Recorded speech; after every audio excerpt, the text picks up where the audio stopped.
Welcome, everybody. We're just letting everybody in. Give us just a second.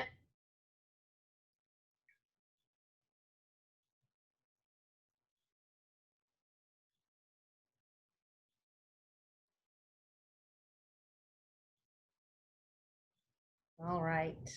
I will let others in as we progress, but I want to be respectful of everyone's time. Welcome, everyone, to the final panel for this Birmingham Speaks Up series on race, equity, and Birmingham's. Okay. Oh, yeah. So why? If you come in, you should come in muted. If you are not muted, please mute yourself. I will start again. Welcome to this final series of this race, equity, and Birmingham's path forward. This is the final panel, panel number 4, and it's Leading Women Speak Up. And I'm so excited to hand this over to our very capable moderator, Darlene Wilson, who has also been my co-organizer for this entire series.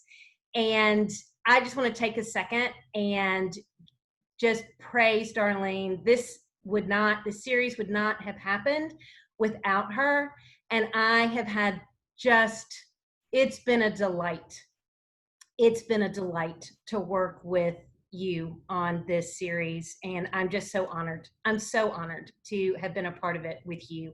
So with that, I'm going to hand it off to you, Darlene, and I'm going to mute myself. So good afternoon, everyone. Again, thank you for joining us for the 4th week of Birmingham Speaks Up. It is definitely, as Sarah has said, been quite the pleasure to work so closely with her in formulating our ideas around this very, very important topic that is critical as we are in moments and movements in our life that are important on so many levels and for so many people at this time. So again, it is definitely a pleasure to be here with you all again this afternoon. And I will move very quickly into this panel discussion because that is what we're here for today, so that we can hear more from several of our business women, leaders, entrepreneurs, community business development ladies in our area. So let me just say this, as we continue to reflect, silence our minds of the noise that continues to surround us with the injustices and inequities that fill our communities, lives, and homes of our Black friends, colleagues, neighbors, and peers. We are reminded each day that together we are better. I'm also reminded in this very moment that we can collectively transcend our voices into action. The path forward, which is a movement that we can rejoice and call our own change for a better tomorrow. And a more inclusive economy and opportunities that can be realized for all. Justice, peace, liberty, equity, and pursuit of happiness is for all. We are all responsible for this change. To be quiet contributes to the problem. We need a solution. We need all voices to be heard, and we need each one of you to make a conscious decision to be anti-racist and stand against what is wrong.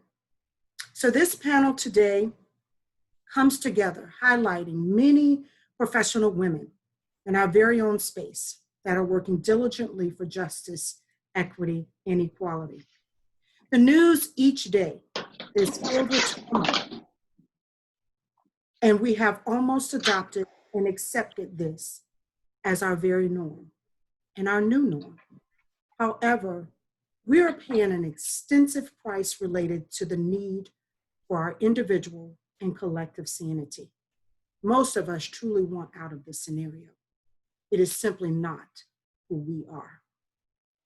So let's talk today with Mashonda, with April, with Jackie, and with Estella about the things they are doing each day to mitigate injustices, bridge gaps, and have more open and inclusive conversations that lead to change, which makes the ultimate impact. Mashonda Taylor is with us today. She's the executive director of Woodlawn Foundation.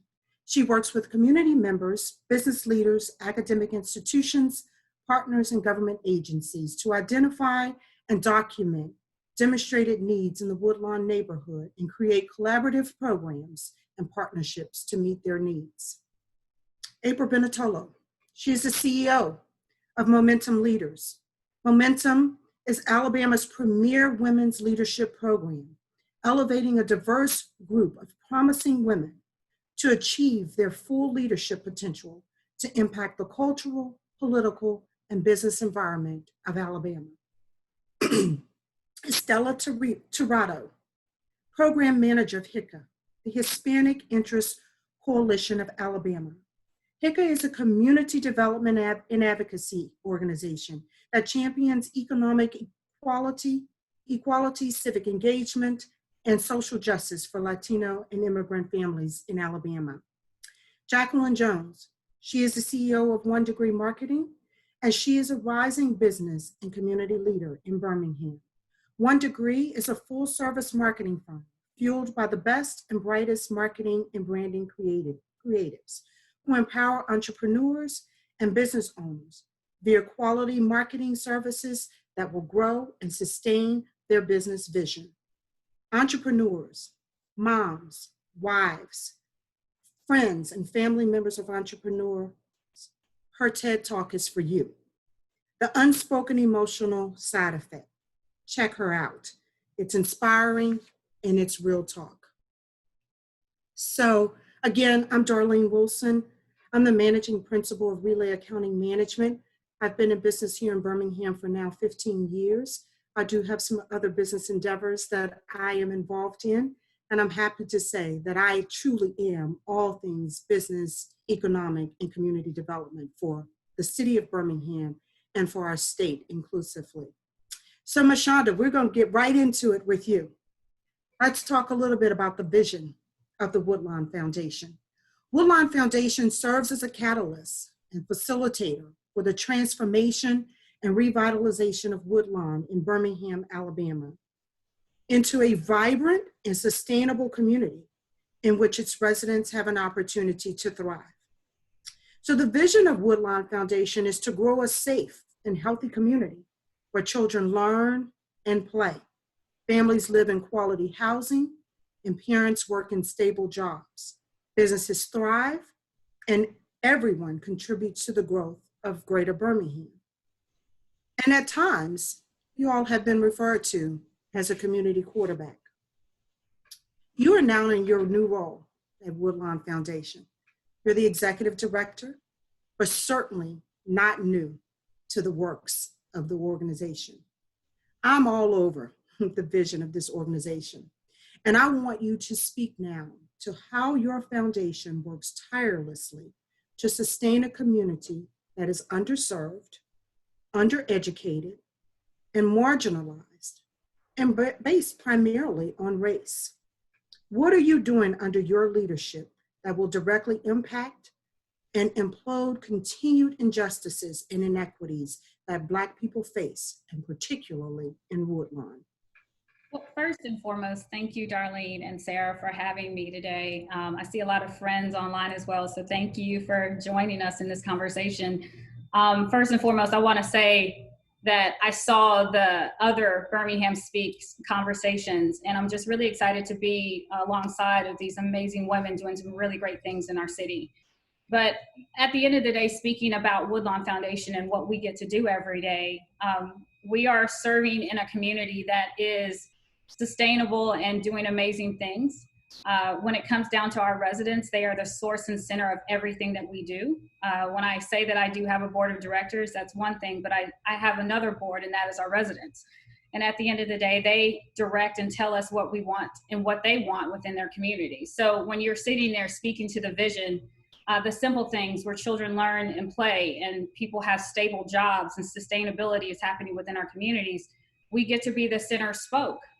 We are the vision keepers for our residents. And at the end of the day, we are in partnership with our residents. And we're doing a lot of things when it comes to the $15 million that we've put into affordable housing within our community, or working with our education systems and partners to basically get rid of all of the inequities that have been put in place, and largely due to race. And so what I see my leadership as now at the foundation, having the organization been in existence for 10 years, we have done a lot of great things when it comes to sustaining. And I say things about building things. When I say the Park and Wood Station, which is 64 townhomes, affordable housing, or Social Venture, the building that I get to sit in today in partnership with Birmingham, or the $15 million that we put in place for a new charter school that's going to be within Woodlawn. As controversial as it might be, the residents of Woodlawn said that they wanted another opportunity. And our job is to make sure that opportunity happens here. So when I look at the next tenure and my leadership, it's sustaining and making sure that we're building up our residents. So it's one thing to say that we're building housing here and affordable housing, but we have to look at one thing in particular. We have a 30% home ownership to rental rate here, and that's not sustainable for our community. So we need to be looking at opportunities for our residents to own homes in our community. So we are doing new homeowner workshops, taking them from the beginning steps to them individually owning property, looking at CHODOs and other opportunities where we can do land trusts, where we can bring land ownership opportunities back into our community. At the end of the day, we've got residents here that are not just, they come from all different walks of life. The breakdown is 70% Black, 20% Latino, Hispanic, and 10% white. And we need to be making sure that we are creating a diverse community, but also looking at the people that are living here. We need to be making sure that we're building services around that and making sure that they have the tools that's necessary for them to be successful. And what opportunity looks like is not necessarily for me to decide what that is, but it's my role to listen to what our residents need and provide them with the tools and opportunities that might not have been there before.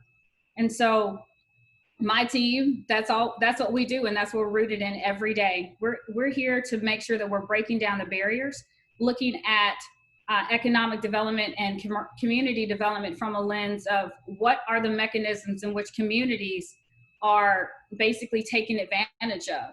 So we're working with our residents to make sure that they know what redlining and greenlining is. We're working with them to understand what financial security looks like and what educational opportunities look like, and giving them the tools necessary so they can make success happen for themselves. And so I know the first 10 years has been a lot of, like I said, sustainability work, but at the end, the long-term work is working with our residents to give them the tools and access that they need. Thank you so much for that, Mashonda. Great work by the Woodlawn Foundation. And if you all are not aware of the work that the Woodlawn Foundation is doing in that community, please look them up. So this next question is for Stella.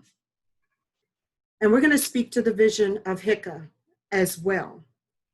HICA envisions an Alabama in which everyone has full and equal participation in our state's civic, social, and economic life. Hispanic and immigrant families are empowered to integrate, engage, and lead their communities to reach families' aspirations. So as many of you know, Blacks came to America against their free will more than 400 years ago, and in return contributed directly to the built nation of the world today. And we are still not equal and battle injustices and inequalities daily. Socially, academically, and economically, we are underserved and marginalized. Unlike the Hispanic population, many of our communities in states, it's been their choice.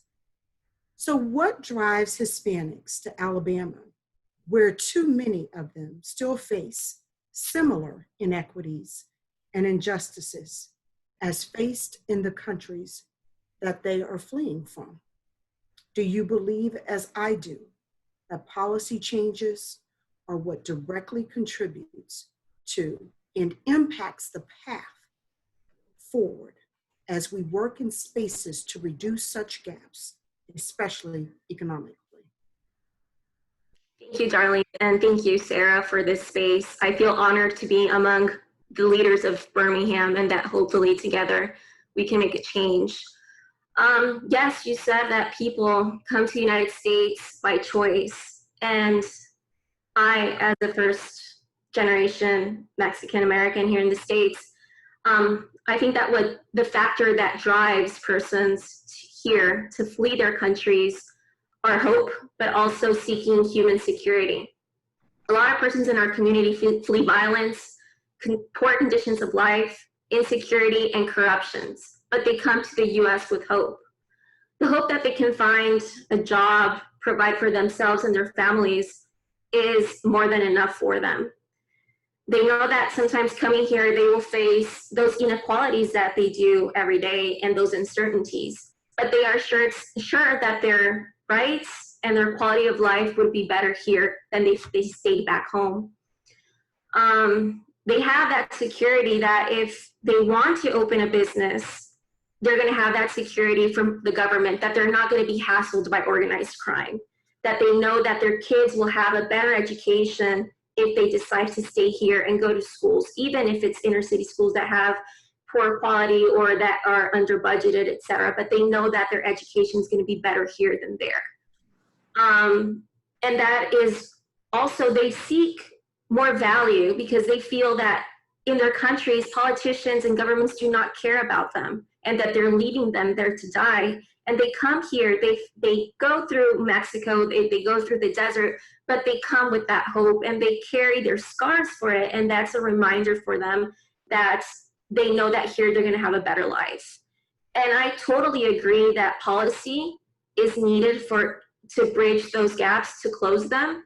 Just for a person that is an immigrant and that is maybe that English is not their primary language, for them to go to the hospital and obtain a service without having that roadblock of struggling to obtain an interpreter is a win. And for them to have a decent job, for them to obtain a mortgage loan, regardless their immigration status or their ethnicity, is also something that needs to be brought to light and needs to be addressed in a way that we need to start seeing that investment in policy for our communities. It's not a favor, it has to be done. And I just want to bring up a number. In 2018, immigrant-owned businesses were around 12,000, and they brought as business income around $318 million. So I just want to put that out there. I know that it's something that sometimes policy can be tricky because we go into these roadblocks, but it has to be necessary and we can do it as long as we align and we recognize the problems. Thank you. Thank you for that so much, Estella. And please be mindful of the impact that others in other nationalities, especially their contribution continuously to our communities. As again, I always say, as we think about our biases, we think about those things that allows us to want to continue to separate from each other. Think about the contribution that these people and others continue to make to our very own communities. So we will move in. We're going to have a little talk with Jacqueline Jones right now. And we're going to shift just a little bit because I want her to speak to something that's a little more personal, but it's also very personal to many of us because many of us here today are parents and we're mothers, and especially those mothers who are, please mute. I'm asking everyone to please mute. We have some background noise. Thank you very much. So as we shift, and we know that parents in our communities are our business leaders. They are entrepreneurs. They are civically involved and engaged. But there are other things that our moms are going through, and that is very important to them. They have other fights on their hand. So in your role, Jackie, as a wife, business owner, and most importantly, the role of mother of a Black son with special needs. That includes limitations in what we define as our normal, right? And in every respect, he is normal. We just need to adjust our perspective and our thoughts on how we continue to address, again, our biases and remove our personal constraints and that which continue to limit our ability to accept all people. No better time than now, of course, to find ways to roll up our sleeves and include all of our children who will face injustices simply because of the skin they are in and the box the world wants them to fit in. You have a new fight on your hands. I remember our discussion like it was yesterday when you found out that you and your husband have a beautiful son on the spectrum. And what can we do so that everyone today who is listening can learn how to work with children that may be a little different from what we have defined as our norm? We again must increase our capacity. Is it likely? Is it once again possible for your son to realize life, liberty, and justice once the world attempts to build his box and place him in it? Thank you, Darlene, and thank you everyone for being here in these boxes with me. That's a really complex question. So as a mother in general, especially as a Black mother, just the last couple months has been a lot. As someone who has had to watch the stories unfold, and more than the thing that has happened or the things that have happened, there's the responses, right? I always encourage people, don't read the comments, just don't. Because if you're a mother, especially, you're like, when they say things like, oh, well, they should comply and stuff like that, you're like, okay, well, law enforcement, they are justice, they're not a judge, right? They're not supposed to make a decision on the spot. And so as a mother, being in this space where we are culturally right now, where we are as a world, it is difficult in general. But when I stop and think about my son, who's 4 now, very young, if you look at him, you have no clue he has special needs. And so I always try to remind people that, we're arguing over what you look like. When many people, children and adults, you can't see what their issues are. You don't know until you interact with a person what they're going through, which goes back to that kind of cliche, be nice to people, you don't know what they're going through, right? But it's not just about being nice, it's about being fair and understanding and realizing that you can in no way, color or otherwise, understand what a person has going on just by looking at them. Most people who see me operate in business community, they have no clue I have a special needs son. They don't know that. They don't know how many therapies go into my week. They don't know that I have to drive all the way out here to take him to a special type of school and to daycare, and I have to pay for these multiple places, and all of that compounds because I need to accommodate what he needs. So when I stop and I think about where I am in life, and I think about law enforcement, and I think about businesses and organizations who one day he will stand in front of them without a shirt that says, I have special needs, or I am more than my skin, I get concerned, because if someone were to call out a command to my son, he won't respond in a way that we expect him to respond. He won't respond to me. And if you can figure out how, chat me, I'll appreciate that. But we can't always just assume that people are able to just comply, because even as adults, we are paralyzed by certain things. We're triggered by certain things. And if we as fully functioning adults that are normal, air quote there, have a hard time sometimes complying with, understanding, responding in a cool manner, What makes us think that people, and not just children, you know, I think about my son, but I have to remember that special needs children grow up to be special needs adults. These things don't go away with time. And so as we look at things unfold, as we understand how people are operating every day, looking like they have a normal life, when they leave your boardroom, when they leave your church service, when they leave your panel, they still have the things that they have to address right there with them. They still carry that with them. And that's my situation. And I don't think that that's anyone's responsibility. However, if you are in a position to be able to make decisions that could be about my son or anyone's son's life or death, you have to be willing to look past not only the thing that happened, but what he looks like, how he responded. That's not the place to decide that, oh, he has to be a bad person. And so it's a lot to take on. And I think that there's a lot that law enforcement and organizations can do. Maybe exposure to special needs children would be helpful so that they understand that just a simple command does not work. It works for some, it doesn't work for others. I've had to learn how to communicate with my son in a way that he understands. And when I do that, he's fine. Everyone doesn't know how to get that out of him. And so it's taken me a year, more than a year, to just understand that in its simplicity. So to think that there is a world that will look at him as an almost as tall as my 11-year-old niece, 4-year-old, will look at him and see a tall, Black man at some point who is incapable of communicating in a way that can be understood, that his life is in danger on levels.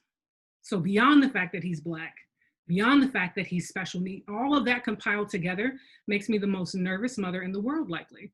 And there are many of us, there are many family members that are like us. There are many people who are working that are like me, who are worried daily about what that looks like. So it's our responsibility as parents, as the friends of people who have special needs, to say, hey, yeah, let's get past race, because beyond race, there are other things. There are human issues that we have to keep in mind. It's more than about what you look like. It's also about your capability to comprehend and to process.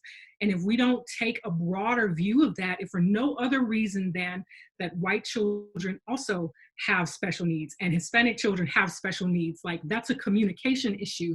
It's an understanding issue. It's a human issue.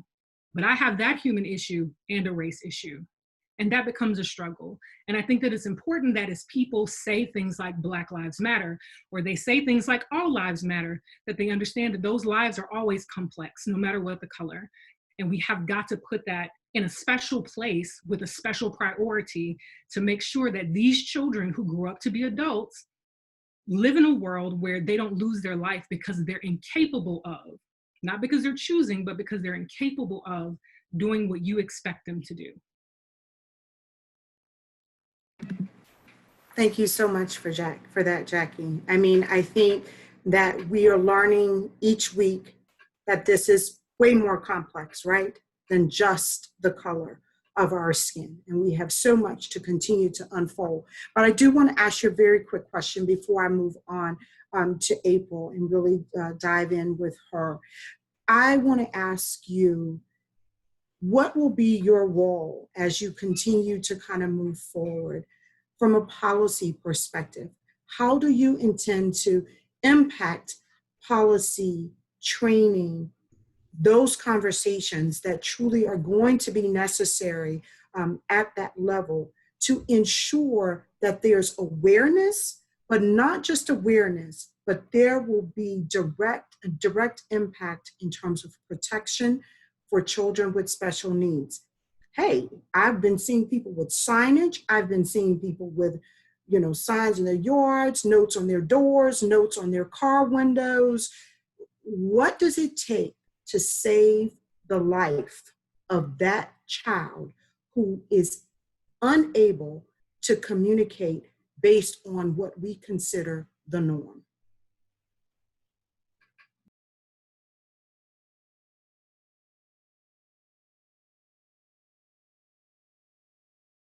You want to respond to that, Jackie? Well, I mean, I don't know if it was open to everybody. I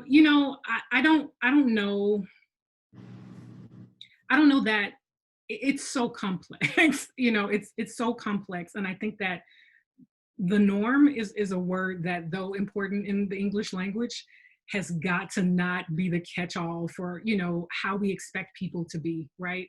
And I think that expectation and experience play such an important part into what different people see as norms. See, the problem with truth is that our version of norm, our version of normal, our version of acceptable comes from our own experiences. It comes from our own upbringings. It comes from our own relationships. It comes from what people have told us and what they've taught us. And so the norm, so to speak, is a very difficult thing to impress upon anyone else. And so that becomes very dangerous. And I don't believe that we should be operating as a human race in anyone's norm. I think the norm is that we're all different. That is the norm. That Darlene is different from Mashonda, is different from Sarah, is different from April. That is normal. And it's really, really important for us to untangle the hard wiring that we are and understand that that's first, that there is no norm, that your abnormalities are your norm, and that can be enforced in different places. And think about how because the thing that I've struggled with myself, not only as a parent, but as a business leader, is to understand how am I embracing, we've talked so much about race recently because of course it is forefront as it should be, but how do I make sure that I am not forcing my norms on other people, even the people that work with me? How do I make sure that how I go about my day, I don't try to get them to do what I do in my day, because it's not my day, it's theirs. It's not my life, it's theirs. And so I don't know that there is no one answer. And it's multifaceted, and it takes the community workers, it takes the businesses, it takes the schools, it takes the parents, it takes all of those things on top of each other, saying the same thing over and over. Normal is you. You're normal. Whatever that looks like today, it may not be the same on Monday as it is on Tuesday. And even for us, especially as women, you know, let's be honest, from Monday to Wednesday, normal is very different. My Monday normal is not like my Thursday normal. I am sleepy and overcooking by Thursday. And so what's normal for me on Thursday is not the same. And so when we think about those really, really simple things about ourselves, we see them magnified in what we impress upon other people, what we require of other people. And so it takes layers of people who are willing to say, I will not judge you because of your not being normal. I will not treat you differently. I will not pay you less. I will not require different things of you. I will not fund you less. I will not expect less of you, because sometimes there's an issue of you're not normal, so I don't expect you to do so much. I challenge my son. I don't care if you throw all the fits. You're going to look at this sight word and you're going to spell play for me tomorrow, because that's what I said we're going to do. I'm not going to hold you to a lower standard because that's what I think the norm of special needs is. We have got to be willing to accept people where they are, challenge them where they are, and give them the truth and freedom to be those people. But it takes all of us, layers of us, to make that happen.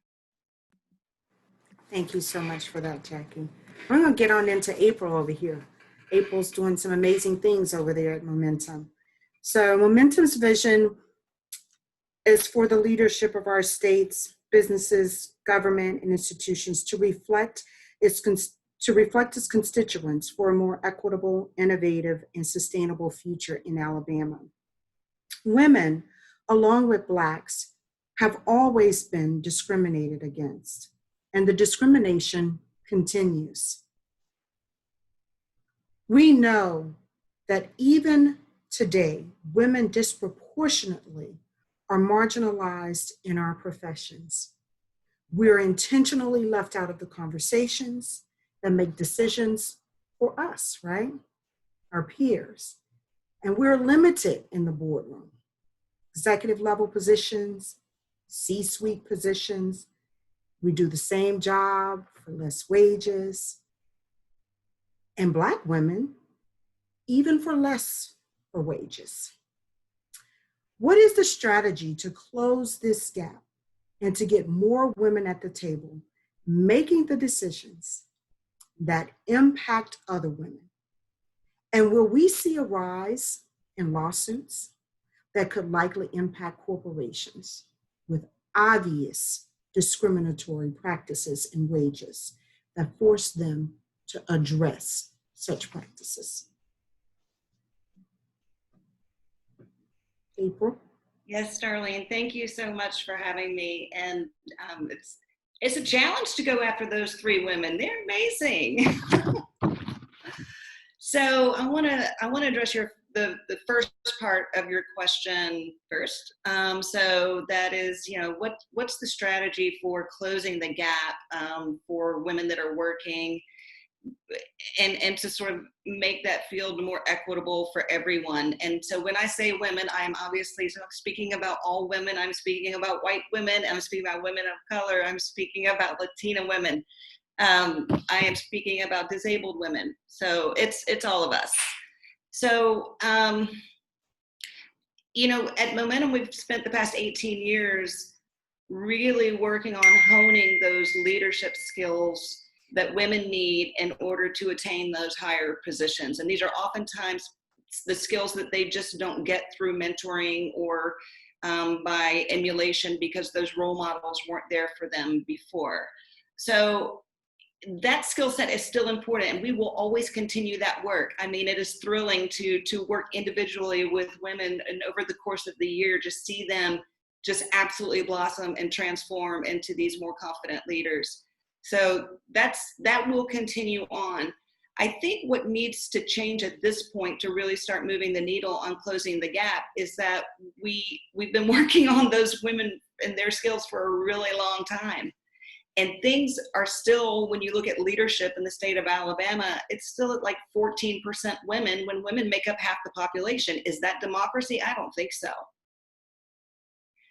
So what we need to change is we need to have more of the people in power to be aware of the issues. We need more of the people in power to understand that we're not choosing to go to work because we have to. I mean, sometimes we do, but sometimes we're choosing to go to work because we want to make a difference. Sometimes we're choosing to work because we do believe we can be both parents and working people. Men have been doing it for years. Okay? So, what we need to change now is that to have more allies within the people who are already currently holding the power. And Barbara Royal, before I came on board at Momentum, had already started this work called Men with Momentum. We have an incredibly powerful advisory board of some of the largest CEOs of some of the largest companies in Birmingham on that advisory board. And so we're continuing to build upon that work and to help raise awareness and bring changes in actual workplace policy within those institutions. So I'm talking about the UAB, the Blue Cross Blue Shield, the Protective Life, the Encompass Health, the Brassfield and Gorey's, Bradley, all of these large and very influential community leaders, really working with them to be intentional about how they are including women and women that are in a pipeline up to leadership. It's not enough to have, half of your company be women if 48% of them are middle management or below, so we have to work harder. We have to work harder. So, working with some of these leaders on things like flex time. And fortunately, this whole remote work situation has done a great service in helping some of these larger companies and small ones too, who thought that the remote work wasn't possible, thought we could not be productive if we were not under, the view of a manager. And come to find out, everybody went from one day to the next to working remotely, and productivity didn't stop. As a matter of fact, for a lot of places, it went up. So I think that's going to do a service to women actually in the long run. I think another area that's a really sensitive topic, and it will be even more sensitive as we come out of the pandemic and endure the economic consequences of it, is to close the wage gap. But for companies to do things like eliminating salary history, for companies to do things like a regular analysis of what are the men being paid and what are the women being paid, and a careful analysis of who's getting the promotions, Who's getting the big high profile projects? Also things like we often hear that some of the things that are holding women back, especially as they get further along in those leadership positions, is access to the informal networks. If you have to bust it home for responsibility, you know, in Jackie's case, she's got, you know, extra burdens, and you're not going to be there at the club in the evening. Or there are actually, you know, companies that are still taking those sort of executive level men only privileged trips, ski trips, hunting trips. You can't be there for that conversation, right? So we need those types of things to simply change. If all the people who need to be in on the conversation cannot be in the room, then the conversation just needs to be held until a later time. I think another big area where we can make a huge difference to close the gap, and this burden falls to everyone. It's not just on the men, and it's not just the people in power, but we have to be prepared to call out bias when we see it. Because a lot of people aren't aware that they're doing it. So there is a tactful way that we can say, you know, hey, Phil, this may be a bit of a blind spot for you, but you may not be aware there's a perception in this company that XYZ is happening, or that you are down talking to women when you speak to them. And, you know, if you don't mind, I will show you some examples when it happens over the next couple of days to help you see where those blind spots are and to help you overcome them. So if you're coming from a place of good intention, then it doesn't put that person so much on the defensive. And women need to do that too. And we need to call out the bias when we see it in other women. If we see that a woman is not supporting or not promoting or not mentoring or not sponsoring or whatever other women in her life and in her organization, we need to be prepared to be able to call that out. And do the same thing on any question of race or gender, age discrimination, or, you know, for a person with a disability, all those types of things. We all do it. We are all guilty of bias. I have taken an implicit bias test before, and you know what? I come out as strongly biased to associate man with career and woman with family. And I was the breadwinner in my family. And I lead a women's organization. Like, how can this be? Well, I'm still a child of the 70s. You know, I am still a victim of that publicity and that socialization. So we don't just shed that, but we do have to actively work against it. So, you know, building that awareness, and for us to be able to call it out for one another without doing it in a way that puts somebody on the defensive, I think is going to be a really important thing. You asked about the question of discrimination lawsuits and what impact and what effect that might have. So I do know that gender discrimination lawsuits are up by about 29% since 2019. And I have to think that has a lot to do with women feeling more comfortable coming forward, especially in the wake of the Me Too movement, to that they actually feel like they might be heard this time. So that's probably where that sharp increase is coming from. I don't think that there's like more discrimination happening. I just think that there are more people reporting. I do think that perhaps the larger thing that might drive change with companies, because we are in such a capitalistic environment, which I love, is for the market to drive that. So when you start to see big clients who say, you know, unless you're able to get more diversity on your leadership team, I think I'm going to take my business to another law firm. And that's happening.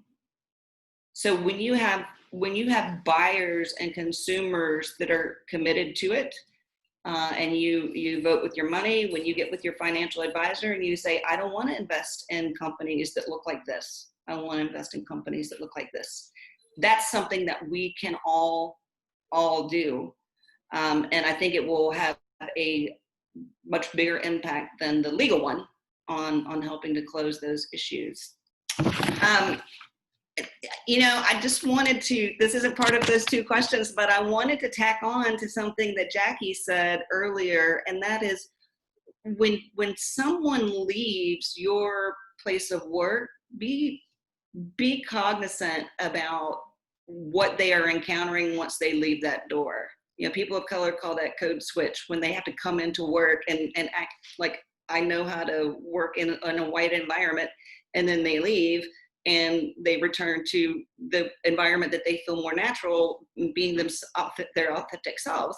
So, women go through the same thing. And I think a lot of our business leaders might think, well, we don't have a problem at XYZ, at my XYZ company.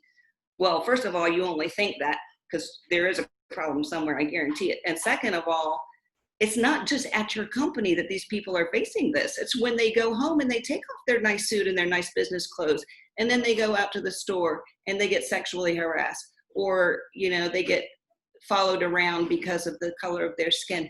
These are the things that they deal with every day, or when they can't get a loan at the bank, and. So when those people leave, we need to realize, what they may be facing, and give them extra support to be able to face the world that we live in.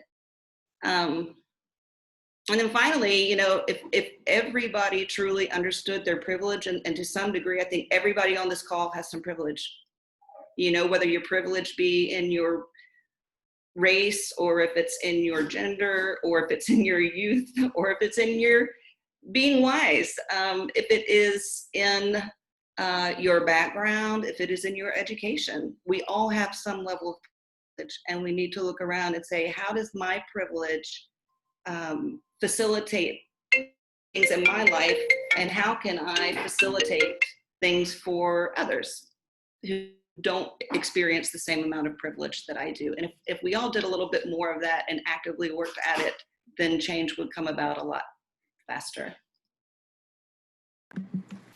Thank you so much for that, April. I know there's probably many women on this panel discussion today that we know that this directly impacts them. So thank you so much for your input, and I couldn't agree with you more. You want to make people feel the pressure of inequities and injustices and inequalities, hit them in their pockets, and we will start seeing some changes made. So let's just kind of shift a little bit. This question is going to be for all of you all, but I kind of want to set the stage here just a little bit. So we're all female leaders in our space and within our own rights. All on this panel today have a commitment to business, community, and economic development. It goes without saying, though, that we are here today because the universe collectively found a way for us all to be seated at one time. And with our very own eyes, watch a man in law enforcement place his knee on the neck of George Floyd for more than 8 minutes while he called out for his mother, who is deceased, and eventually took his last breath. We witnessed a murder collectively in this country and all of this nation. That's exactly what we all witnessed, right? The murder of George Floyd. But no different than Breonna Taylor.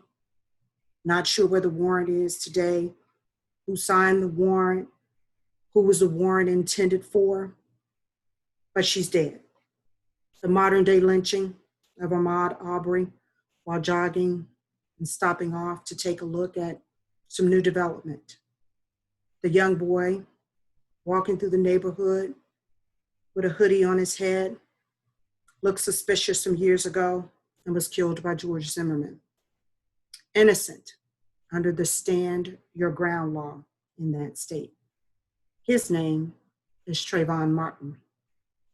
If we say their names, we will understand why we're all here today and why we've gotten to week 4 of this panel discussion, and why these discussions continue to be incredibly important for our communities.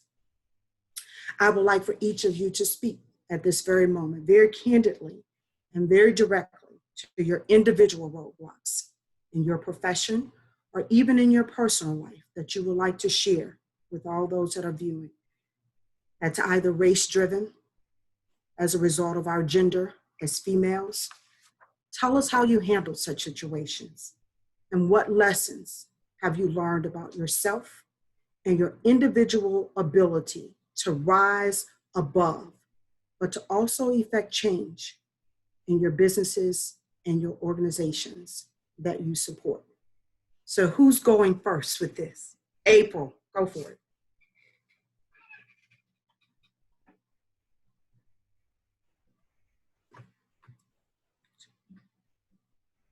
Can't hear you.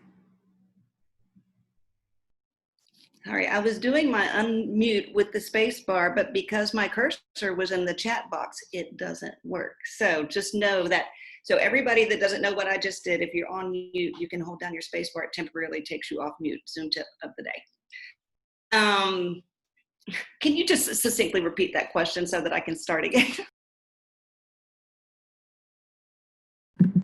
So I just really wanted you to speak to what have been maybe some of your own personal roadblocks, whether it be because, you know, of either your race or your gender, and kind of how you've overcome that. You know, how has that made you an even better person to rise above that, and how it helps you to impact your organizations, your organization that you lead?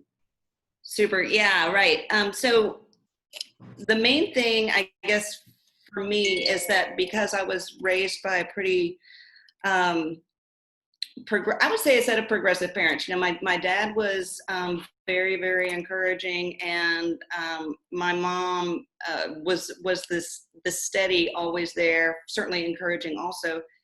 And I guess I thought that everybody in the world was fair. You know, I really fell victim to if I just work really, really, really hard, I know that I work for people that are very fair, and I know that I won't, that they wouldn't do anything to actively undermine that. And I don't believe that anybody did ever actively undermine it. What I didn't know is that if I didn't ask, I was not going to get. So if I didn't ask for that project, or if I didn't ask for that raise, or if I didn't ask for a new challenge, then it's only my fault that I didn't get it. I also didn't realize how much, even if my family and even if my workplace was very equitable, I didn't realize how much discrimination I would face when I went on site with a client, or, you know, when the investors came in and they just could look straight through you, around you, over you, to the three men in the room. So those kind of things, you know, they just compile over time. And that's really, you know, not to mention the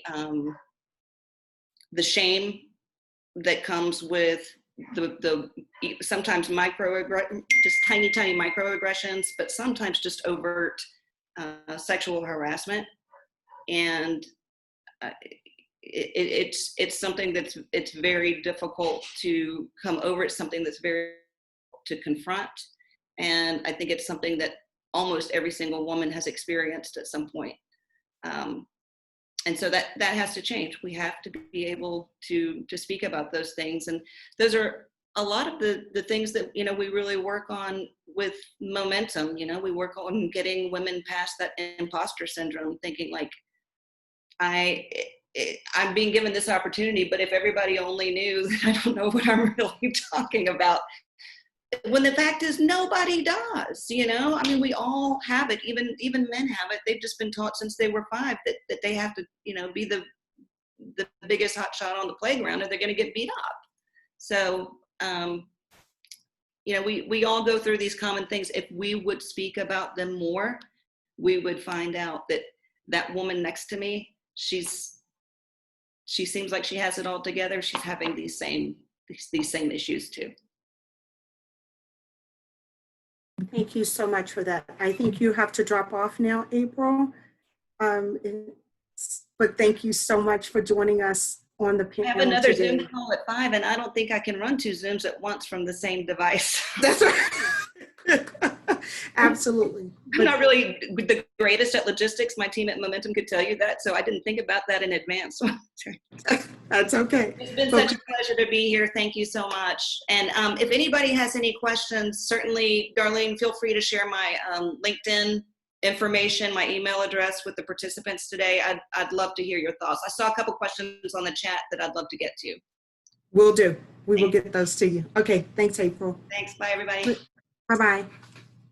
Mashonda, would you like to just kind of, I'd like to hear a little bit from you, especially being a young executive director of such a prominent community organization here in Birmingham. And let's kind of speak to maybe what you think some of your roadblocks have been and how those roadblocks have empowered you to really lead your organization in a way that you realize that you will effect change.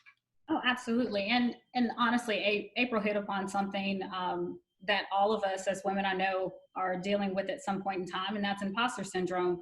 I sit 36 at a very prominent organization within our city, and not just our city, our state and our country. And a lot of people were thinking, one, she's too young to lead an organization, but I've been doing this work for 8 years. And when you think about the roadblock, which is in your mind, can I do this? Or the fact is that you've been doing the work for 8 years, of course you're supposed to be in this seat. And so I think a lot of times we psych ourselves out as women thinking that we're not supposed to be there. And one of the things that I've dealt with over the past few months is to make sure, like, no, you've been doing the work.